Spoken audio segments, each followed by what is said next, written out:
Hi Tom, Andy Taylor here with Red Rock Roofing, where we stand for greatness. I'm here at your home at 295 Inca Parkway in Boulder, and I'm going to do a quick inspection video for the roof.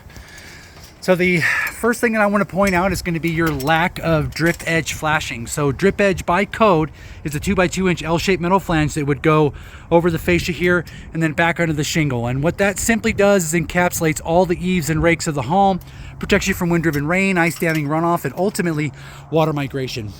So if you can see, and this is widespread across the roof here, that nail that is emerging from the surface, and again, this is across the roof here. I'll show a few more, but those nails with season to season with expansion and contraction can actually emerge and become very vulnerable penetration points for water to migrate. Now, the next thing I want to point out is this roof is covered in what's called heat blistering and thermal cracking. So this thermal cracking happens when you have an underventilated attic space. Again, more of these nails that are just popping through the roof. This one is starting, and it's happening a lot more down the valleys here than anywhere on the roof. But you can see that the thermal cracking is widespread. Underfoot, this roof is very crispy. Like, I can hear every single spot on this roof that I step. Real quick here on the front, I wanted to point out that you've got what's called a beauty course. It's an extra row of shingles that's going over the metals around the chimney here. Now, this in the past has been letting water underneath these shingles and underneath that flashing that's there, to where this part of the roof is actually caved in and bowing. This is likely going to need some decking and a full replacement. So again, as you can see, a lot of this metal has been rising and just letting wind-driven rain get down on the inside there. This is the thermal cracking that I was talking about. This is when air stagnates in the attic space and has to force its way through the shingle and creates these little divots that are here. So again, widespread across the roof is all of this thermal cracking. The ridge is complete. It is all here, but it's being held down by all these nails.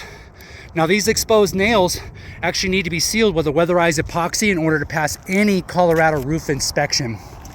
So as you can see, the ridge is cracking as well. That's just air forcing its way through. Now, you have minimal ventilation. This would be a perfect candidate for what we call a ridge vent. Would go all the way across the ridge here, and that would create a convection. Air coming in from the lower parts and exiting out the very top.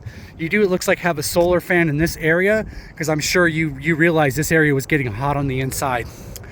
With that though, you can see that the plastic around this, it's not stopping any water from getting in and underneath there. This should have an ice and water shield going over it, sealing it off from any of the elements outside. It's definitely lost some shingles up in this area as well.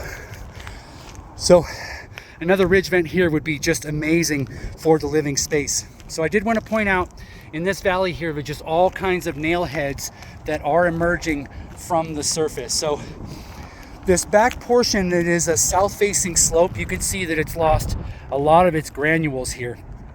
This skylight is very old.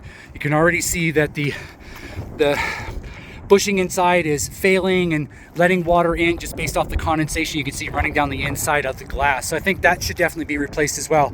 But all in all, you know, this roof has definitely seen its best days. I think it's definitely time that you know what your options are. For lack of a better term, this roof is definitely shot and it does need a replacement. So other than that, I wanted to point out also that your boot jacks, obviously at one time you realized that they were getting eroded and just cracking and whatnot, so you put this little slight fix over there. This is not holding water out though the way that it should. Water that's splashing can definitely get up underneath there. Really appreciate the opportunity to get out here, bring you up to speed. Again, Andy Taylor with Red Rock Roofing, where we stand for greatness. I'm going to go ahead and sign off.